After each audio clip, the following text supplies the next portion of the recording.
Can I have everybody quiet down so that we can get this closing plenary started? So we are going to kick off closing plenary with a couple things. The first is going to be a drawing that is put on by Q90, so sweet. And this is going to be for an iPad and a laptop. So we are going to have this drawing right now.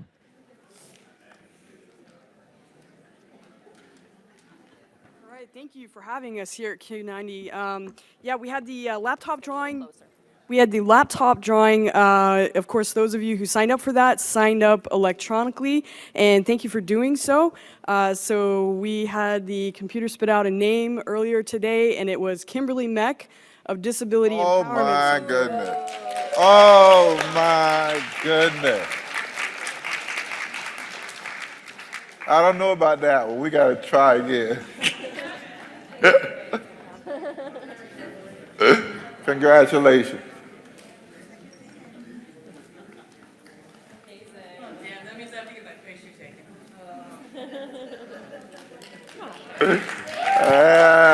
Yeah.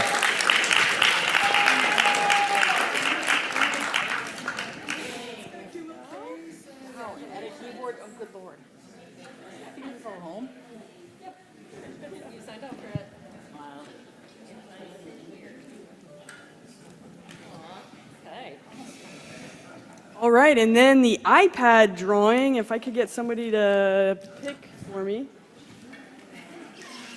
Oh my goodness. Okay. This is Elizabeth Valdez from BCID. Are you here? Are they here? Not here? All right, you got to be here to actually win, so next try. Randy Blue from Sacramento RIC.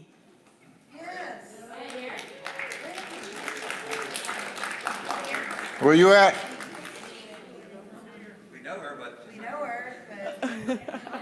Wow, gotta be here. can we claim it for her? All Nope. right, another try.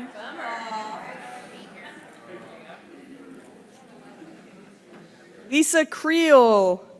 Let's see, this is Appalachian Center for Independent Living. She already left. Oh, darn it. Knocking it out. Trying, guys, here. Let's see. Oh, that's Erin Jalen Clement.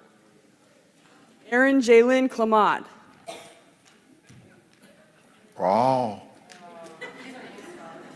Oh, Keep it going, keep it going. We're going to get there.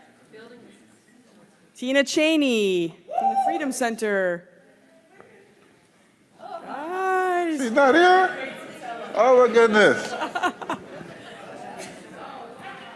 Karen Gridley from Mosilk.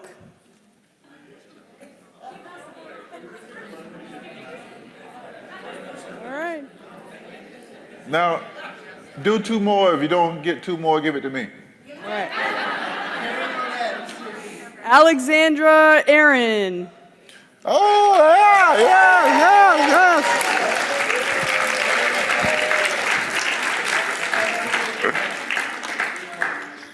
There you go.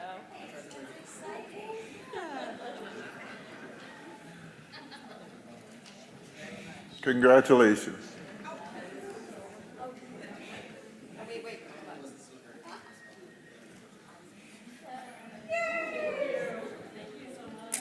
Yeah, thank you. Okay, amazing. So our next segment to this is going to be this amazing poem written by Lorna May Silcott. And I believe Cynthia Brown is going to be reading it. So please give it up for Cynthia Brown. Go.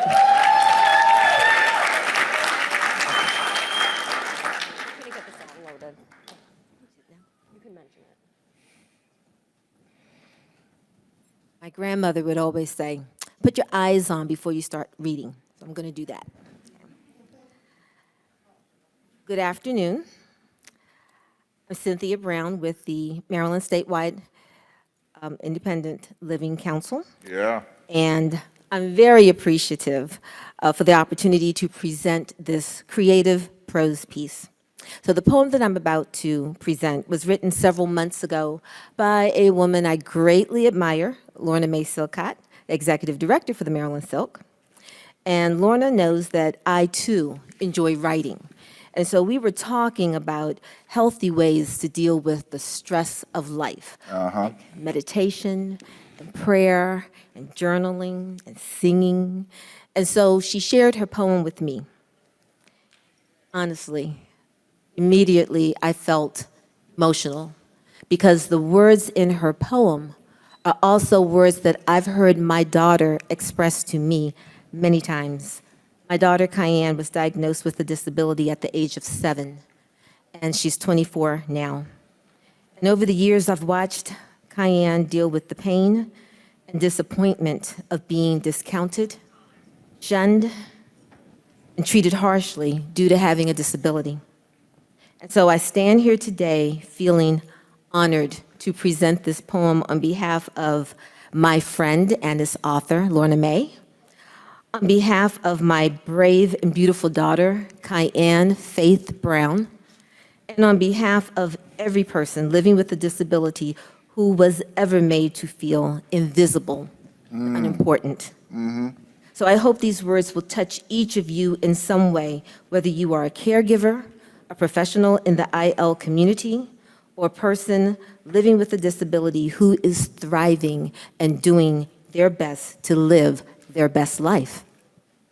If you were here at the opening of the conference, you may have heard the song, "You Are Worth It," period. And so this prose piece serves as the inspiration for that song. You are worth it, period. Let that truth settle right down into your bones. If you navigate the world with a disability, hear this loud and clear. Your worth isn't a prize to be won. It wasn't handed out, and it can't be snatched away. The very first breath you took, that's when your inherent value was stamped, undeniably yours, and it pulses within you still, strong and true. Every single time you've pushed for your place, for your voice to resonate, for equality's sake, that fire in you shouts a fundamental truth, that you are meant to be here. You are an essential color in the vibrant masterpiece of humanity. Think about the roles you hold. You might be a parent, a comforting presence, the heart of your chosen family, a sibling, a steadfast friend, perhaps a grandparent showering wisdom, a beloved aunt or uncle sparking joy, or that cousin who lights up every room. The bonds you forge, the love you share and receive, these are living proof of the value that simply is you. Your worth isn't lessened by your skin, your roots, your background, or the letters after your name. Disability doesn't touch the core fact of your being human. You deserve to live fully, to be met with respect and dignity, just like anyone else. Now, doesn't that resonate? That fundamental truth that your worth isn't earned or proven? It's the bedrock of who you are. From that first inhale, it was yours, an unshakable foundation. Every step you take, every hurdle you clear, every time you speak up for fairness isn't just a struggle, it's a testament of that inherent worth.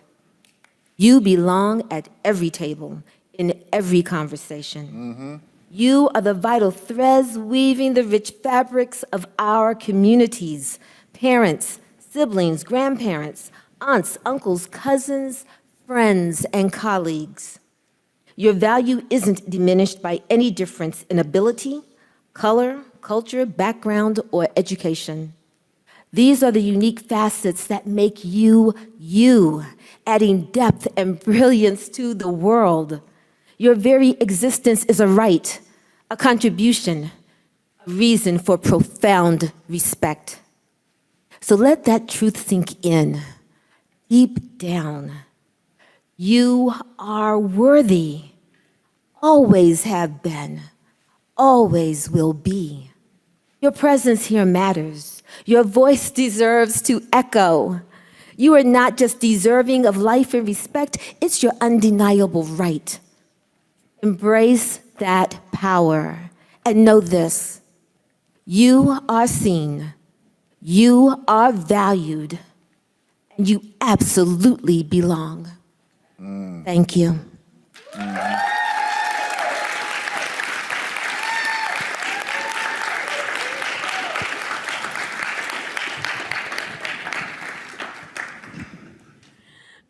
So I might have been crying over that a little bit. I don't know why that struck a chord, or I'm just really tired, but I think it definitely struck a chord because that was amazing. So thank you so much, Lorna May Silcott, and thank you so much for reading that, Yes, Cynthia Brown. yes. So one more round of applause for them, Yeah. please.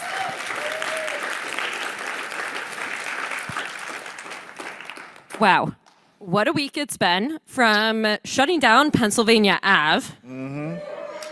That's right, we did. Like, fully. That was so cool. To dancing the night away, to Hill visits yesterday, which we had over 200 Hill visits this week. And just meeting so many new people. Like, all y'all are amazing. And I only entered into the started learning about the independent living movement about 4.5 years ago. And I am never going back now. Like, I am here to stay. Sorry, Theo. But you're not getting rid of me that easy. Thinking about it. Touche. So before I hand it over to Theo to introduce our keynote speaker, couple things. Make sure that you fill out our evaluation form, which will be online. If you really like the conference, great, I ran it. If you didn't like the conference, it was Theo's fault. Thank you so much to our sponsors, our exhibitors, our partners, our staff, and most of all, you. Because you all are why we do the conference. I just want you to let that sink in. Like, we are here because Yes. we matter Yes. and we belong. Yes. So with that, I thank you so much for joining us this week. And for one last time this year, I'd like to hand it over to Theo to introduce our Closing Plenary keynote speaker. Theo? Yes, yes. Thank you. Thank you. Let's say these words again. Your presence here matters. Say it with me. Your presence here matters. Your presence here matters. It's why we do it. Why we do it. And each and every year, we want to do it better, better, and better. So come back and then bring somebody, all right? Because like Jenny just said, some people don't know about this movement. Someone need to know that there's disability pride, right? Right, Vicki? Right? And it's so important. So bring somebody with you next time. All right. You heard the great Carrie Gray, right? She opened us up. You heard the fabulous Keely Cat Wells. All right? We're still hearing from people about that. So now I want to introduce you to our closer. All right, Ly Xīnzhèn Zhǎngsūn Brown. All right, let me read something about Ly Xīnzhèn. Is an international recognized advocate, community organizer, community builder, a scholar activist who work addresses interpersonal, corporate, and state violence targeting disabled people at intersection of race, class, gender, sexuality, faith, language, and nation. They were the 2016 recipient of the NCIL Diana Weiss Award, right? History there, nickel history there. Ly Xīnzhèn is the Director of Public Policy at the National Disability Institute, where their work advances financial freedom, economic justice for disabled people via law and policy. Formerly, Ly Xīnzhèn was the Policy Counsel at the Center for Democracy and Technology and an associate at Georgetown Law Institute for Tech Law and Policy, where they led the only policy and advocacy project in the United States focused on disability rights, algorithmic harm, and technology justice for several years. Most recently, they co-authored a research policy report on labor, disability rights, and emerging tech in the workplace for the National Disability Institute and New Disabled South. I met Ly Xīnzhèn when he did and was an investigative researcher for the project for the National Council on Disability, where he did a wonderful job on our report on asset limitations, right? And we know all about that and how bad that is. Ly Xīnzhèn is also an assistant teaching professor on disability studies at Georgetown University, founder and executive director of the Autistic People of Color Fund. Oh man, you are doing all kind of stuff. And is creating disability justice wisdom tariff. They also serve as a past president and current treasurer of the Disability Rights Bar Association, the Disability Justice Committee representative to the National Lawyer Guild Board, and a commissioner for the Maryland Commission of LGBTQIA+ affairs. Disability justice and abolition are DARE's political home as an organizer. As a feminist critical leader scholar, they work in critical race and disability theory and in science and technology studies.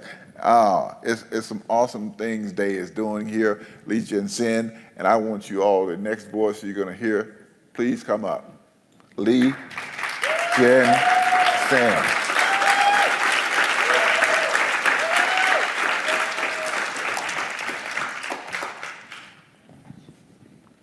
These are never at my height, which is fine. I feel like that's a problem that most people in this room can relate to in some way or another. I would say good afternoon because I think it's afternoon. We're going to say that instead of good morning. I am convinced that it is morning if the sun is still out. I do not like the sun. It is my enemy. And it is out there and it is burning quite strongly. And for those of you that are not from an area that is used to high heat and humidity, my condolences. I'm sorry that you've been experiencing this. I know that you are all tired and exhausted and also feeling fired up. It is an odd, strange, and yet quite familiar place to be in. We are exhausted. We are ground down. All around us, the news at home and globally is awful. It is soul-crushing. It is breaking. To move through the world now, knowing that just a couple miles from where we are gathered, Congress voted to make nearly $1 trillion of cuts to Medicaid, abandoning people in our communities to the certainty of isolation, loss of services, the threat of institutionalization and incarceration, and the possibility even of illness, further injury and disablement and death. How can that be anything but demoralizing? To know that Congress in its most recent budget package also passed requirements on Medicaid so that those who continue to receive it will now be subjected to the same type of failed work requirements that had previously been mandated in the food stamps program, Supplemental Nutrition Assistance Program, inevitably depriving those who are most vulnerable, most marginalized, and most in need of those resources from being able to access them. To put those work requirements on members of our community who depend upon Medicaid to live, to be part of the community, to participate in every facet of life. This too can be nothing but demoralizing. To know that Congress is cutting at every turn funding for programs and services that do everything from enforce the very civil rights that our elders and ancestors have continually fought, bled, and died for, to cutting the programs that are performing research on cutting-edge innovations in healthcare, on research on projects that are led by members of our community, research that can be cast as somehow problematic, as somehow harmful, or even as dangerous because it names and it addresses injustice and inequality for disabled people, for people of color, for people in queer and trans communities, for women, for many others, for whom we have, and our ancestors and elders have, continually fought and bled, and sometimes died. This is demoralizing. And yet, we have heard and we have witnessed over the last several days, over months, over years, that sustained organizing and community building has never stopped, never gone away. Yeah. It is our community's organizing that forced the US Department of Energy to reverse course Yes. when announcing just months ago that they intended to undercut and roll back the very regulations guarding accessibility in construction and modification of existing architecture. Regulations that for many people who don't spend a lot of their time working in policy may have sounded boring, but our community knows that that boring bit of policy technicality also spells access to buildings where you might be receiving public benefits, seeking care in the emergency room, where you might be trying to go to school, return back for vocational training, where you might be attempting to shop for groceries or just exist as a human being. Yes. Never mind questions about who we can visit, who we can spend time with, whether we have the right to be able to make the full and same range of choices that everybody else seems to be able to take for granted. Our community fought back against those changes. Our community has a history of fighting. Yes. Here in this city and in many places outside of it, in Denver, in San Francisco, in Albany, in Rochester, New York, in Alabama, in Texas, in so many places around this country, and in so many places past its borders. We have always fought. It was disabled activists and organizers who formed the Disability Culture Club, led by the late Stacey Park Milburn, to distribute supplies and knowledge and keep people safe during devastating wildfires brought on by our growing climate catastrophe, fueled by policies that are divesting from what we need for a better future, where we might experience prosperity, where we might rely upon more sustainable ways of doing and living and building infrastructure. The same people who provided support and community care at the onset of the COVID-19 pandemic, a pandemic which, by the way, is not over. Yeah. It is our people who organize through groups like the Partnership for Inclusive Disaster Strategies Yes. to support disabled people facing natural disasters, which are worse and exacerbated and more frequent because of our climate crisis and because of policies like gutting funding for necessary programs at the local, state, and federal level that would otherwise provide assistance for emergency preparedness and response. It is our people who take care of each other. Yeah. It is disabled people who have organized to offer peer support from a mad liberation perspective through groups like Project Let's. It is our people who organize to support our folks, disproportionately Black and brown, disabled and deaf people who are incarcerated and returning to community through organizations like HEARD. Yes. It is our people through organizations like the Autistic Self-Advocacy Network and SARTAC and SABE that create and educate about plain language and easy read access, because we know that language access, language justice can also mean the difference between life and death. It is our people who have organized continually within and outside of the United States to support communities who are targeted for starvation and genocide and occupation, for invasion and war, from Palestine to Tigray to Ukraine, and all around this globe. It is our people who are at the forefront of fights for freedom for trans people and queer people who face an onslaught of accusations that not only do we, quote unquote, not contribute to the community, but that we do not belong in the community. Claims that echo the types of discrimination, prejudice, and ableism that you described in the poem that you shared just a few minutes ago. That we have all always known. We honored last month the anniversary of the Olmsted VLC decision named for Lois Curtis, who fought to liberate herself. Yeah. As a Black disabled woman who may have been incarcerated because of her disability for decades had she not fought for freedom in a Supreme Court case that set a precedent that all of us who work in law and policy have relied upon ever since. Yes, yes, yes. It is our people who have advocated continually for access to housing, for access to healthcare, for access to transportation, for access to economic opportunity and social opportunity as matters of not just human rights, but of social justice. We know that our liberation means all of us, that if there are any of us who continue not to be free, if there are any of us who continue to have choices constrained, who continue to have their bodies considered a problem, a risk, a danger to be eliminated, cured, caged, removed, disappeared, or prevented, that if any of us come under attack, then all of us are implicated in those fights. Yes. Every one of us has an obligation and a duty to support and care for each other, to echo the words of Assata Shakur. We must love and protect one another. We know this. Our disabled ancestors and elders who have gone before us knew this. Just in the last month, the passing of Patricia Byrne, one of the co-creators and architects of the disability justice movement, was shared by her beloved kin and community.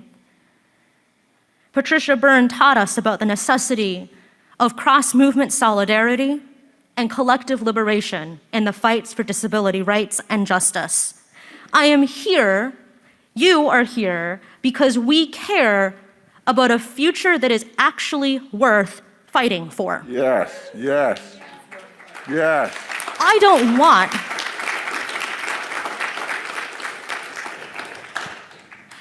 don't want to be here 1 year from now, let alone 10 years from now, saying the same things to you. I don't want to be here next year telling you, here is yet another way in which we have failed to do something about sub-minimum wage. Here's yet another year in which we have failed to urge our Congress to fund appropriately, because guess what? The budget is a moral document. And if the budget is a moral document, what does it tell us that we are making nearly $1 trillion of cuts to Medicaid and Social Security while sending bombs to disable and kill people? All right, you're preaching now. The budget is a moral document. Our liberation and freedom as disabled people is bound up with the liberation and freedom of all marginalized people. We know this. Housing justice, economic justice, labor justice, transportation justice, technology justice, these are all buzzwords, and yet they also signify something important. They signify what values we might hold. What is the future that is worth fighting for? What is the future that is worth living in? What is the future that is worth protecting, preserving, building, and sustaining? I want a future where the worst thing that happens to a disabled person is someone accidentally says something a little misinformed. All right, all right. I want that future. I want a future where I don't have hours and hours of material. I'm not keeping you for hours, but where I don't have hours and hours of material, where I could tell you all of the stories about disabled people who were told that they should be presumed incompetent, left in an institution, abandoned, forgotten about by their families, and assumed that they should remain in low-wage, exploited jobs for the rest of their lives because they don't know any better. Things that have been said about me and about people that I know. That it somehow is acceptable for disabled people, or anyone who might be categorized as disabled, whether or not they might agree with that characterization, to be left behind, left out, and omitted from consideration. I don't want to be an exception anymore. All right. I don't want a future where it is exceptional that some disabled people do not have to worry about where they are living, whether they are employed, or whether other people who are not disabled, and especially those that might come from wealth privilege or from white privilege, and might perceive a few of us as articulate, a few of us as palatable, a few of us as competent. I don't want to be an exception. I don't want to be the fodder for people's inspirational porn that I do not consent to. All right, give it up, give it up, give it up. Especially when the inspiration porn also goes out of the way to misgender me, which is just like, it was already bad enough. And then you said, Ly Xīnzhèn is a non-binary activist. She uses they, them pronouns. Sorry, I'm just a little lost there. I'm a little lost. I don't want to be this exception. I don't want any of you to be treated as the exception. I don't want us to have to gather and talk about funding that is lost, because we will keep fighting for and ensure a future where the budget as a moral document reflects the priorities that we ought to have. All right. Where the budget as a moral document reflects back that we should be funding healthcare and education and pathways to economic opportunity and prosperity for all at the expense of none. I want there to be a future where disabled people have the ability to make the full range of choices and live in the full range of situations that non-disabled people are able to take for granted. Want to stay with your parents until you're the age of 45 and never leave? If you want to, great. I would not make that choice, but you should be able to. Yeah. Want to move out and live in any place of your choosing? You should be able to have that choice. And guess what? Most of us don't have that choice.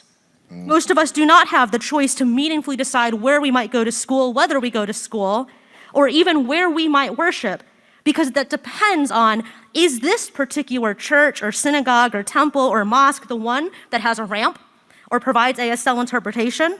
Is this particular school the one that actually is concerned about supporting its neurodivergent and chronically ill students? Is this particular workplace one that will actually pay for the assistive technology for their employees to be able to do the work that they're supposed to do?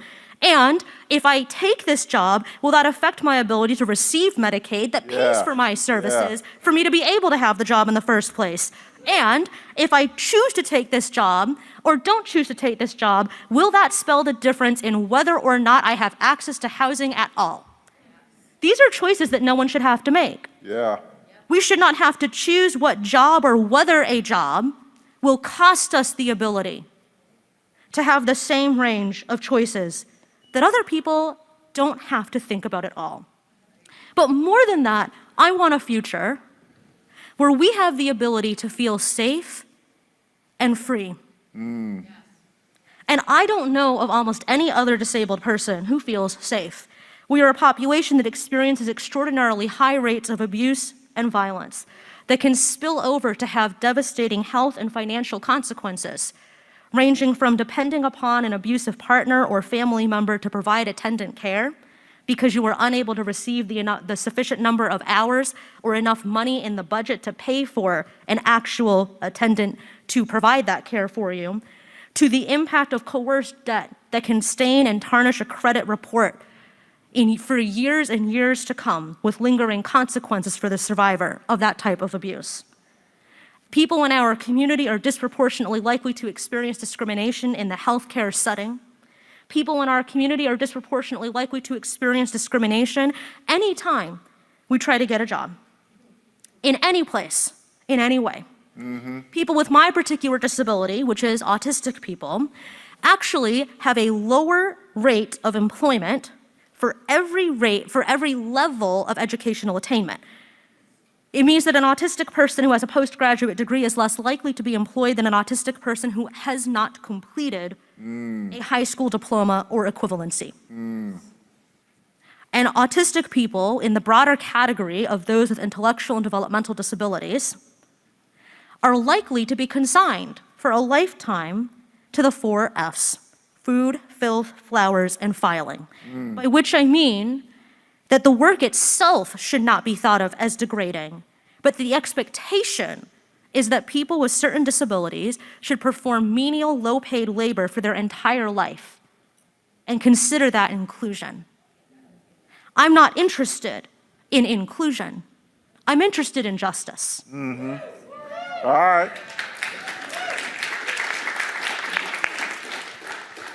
I'm not interested in handouts or pity.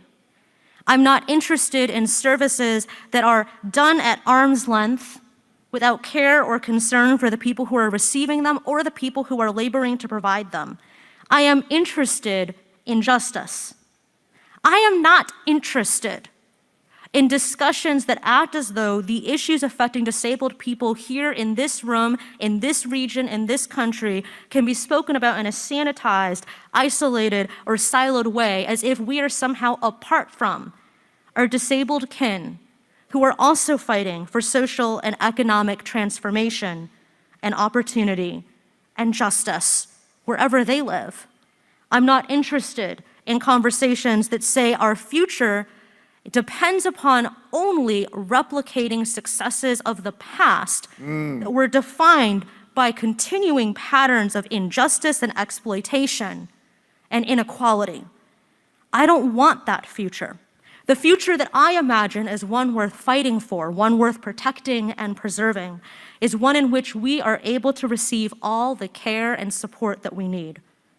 One in which disabled children are not dying. One in which disabled people do not face choices between being locked up and disappeared or else killed or else shut out of their communities to face slow death instead. I am interested in a future where we all have what we need, not just to survive, but to thrive. I am interested in a future where disabled people belong in every part of our societies and culture, because we have always been here, we have always been leading the way, and we will be here in the future. Yes. I am interested in a future where the policies we advance are policies that care about human beings instead of what is politically expedient. All right. I'm interested in policies that reckon honestly and truthfully with how we got to this place where we are now, and with what we need to do to avoid repeating the same harms and the same systemic inequalities and the same injustices that we have done in the past. I am interested in a future where we are cherished, where disabled people to come are cherished. Yeah. I am interested in a future where we don't have that discordance of feeling burned out and exhausted and also fired up because we have what we need.